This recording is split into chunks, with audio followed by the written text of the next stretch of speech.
Red whole minor वकील हसन उत्तराखंड के सिलक्यारा सुरंग बचाव अभियान का हिस्सा थे। डीडीए ने उनका घर गिरा दिया, जिसके बाद वे परिवार के साथ खुले में रह रहे हैं।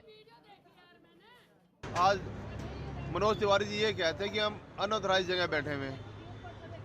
अनऑथराइज तो ये पूरी कॉलोनी है, एक एक इंच है। डीडीए लैंड पूरी डीडीए लैंड है। मेरे कौन सा अलग चांद पे प्लॉट है जो अनऑथराइज्ड है? ये अनऑथराइज सिर्फ डीडीए की भ्रष्टाचारी जो टीम है, जिन्हें मैं पैसे नहीं दे पाया, उसकी वजह से है। वरना इसमें जैसे और लोग रह रहे हैं ऐसे ये भी है। पिछले साल नवंबर में उत्तरकाशी के सिलक्यारा सुरंग में फंसे 41 मजदूरों को रेड माइनर की टीम ने बचाया था। वकील हसन उस टीम का हिस्सा थे। डीडीए ने बुधवार को उत्तर पूर्वी दिल्ली के खजूरी खास इलाके में कई घरों को गिरा दिया। इनमें वकील हसन का घर भी शामिल था। मैं एलजी से हाथ जोड़कर रिक्वेस्ट करना चाहूँगी कि जो प्रोसेस उन्होंने प्रपोजल हमारे सामने रखा है ना, वो प्रपोजल अगर उनका कोई रिश्तेदार है, मेरी रिक्वेस्ट है, अगर उनका कोई रिश्तेदार हो सकता है, उनके घर में बेचारे बहुत होंगे ऐसे गरीब आदमी जिन्हें बहुत ज़रूरत होगी, उन्हें दे दे।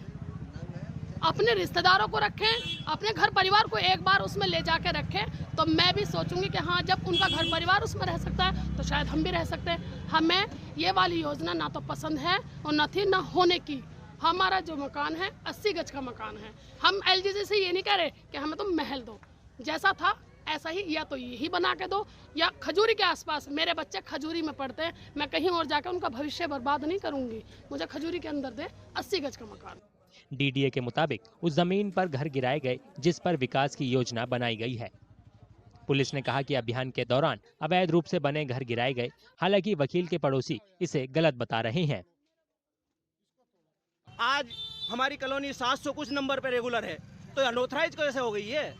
अनऑथराइज तो जब होती जब ये हमारी कॉलोनी को ओम जोन में कॉलोनी है हमारी, आज ओम जोन में डाला गया कॉलोनी। आज ये भाई का प्लॉट जो है डीडीए फ्लैट से आगे है, मतलब दीवार हुई हुई है, बाउंड्री हुई हुई है, तो इनका मकान कैसे तोड़ दिया जाता है? वो भी 50 मकान होते हुए उसके बीच में एक मकान है ये।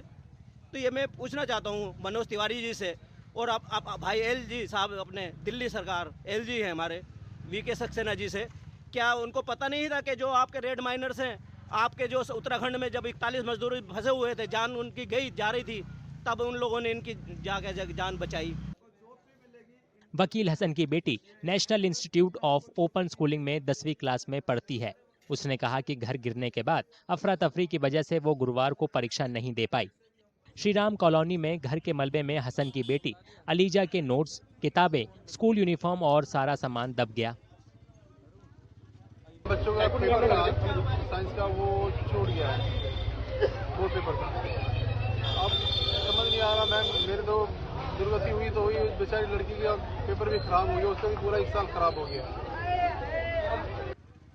वकील के मुताबिक डीडीए अधिकारियों ने कहा था कि उन्हें एक घर दे दिया जाएगा, लेकिन उन्होंने प्रस्ताव को नकार दिया क्योंकि ये भरोसा सिर्फ जुबानी था। बाद में उन्होंने मांग रखी कि उनका घर वहीं बनाया जाए जहां वो पहले था। मांग पूरी न होने पर उन्होंने भूख हड़ताल की धमकी दी। हसन का ये भी कहना है कि उनका घर बिना किसी पूर्व सूचना के गिराया गया, जबकि डीडीए ने कहा कि उन्हें पता था कि उनका घर अवैध रूप से बना है। इसे 2016 में हटा दिया गया था, लेकिन 2017 में फिर से जमीन पर कब्जा कर लिया गया।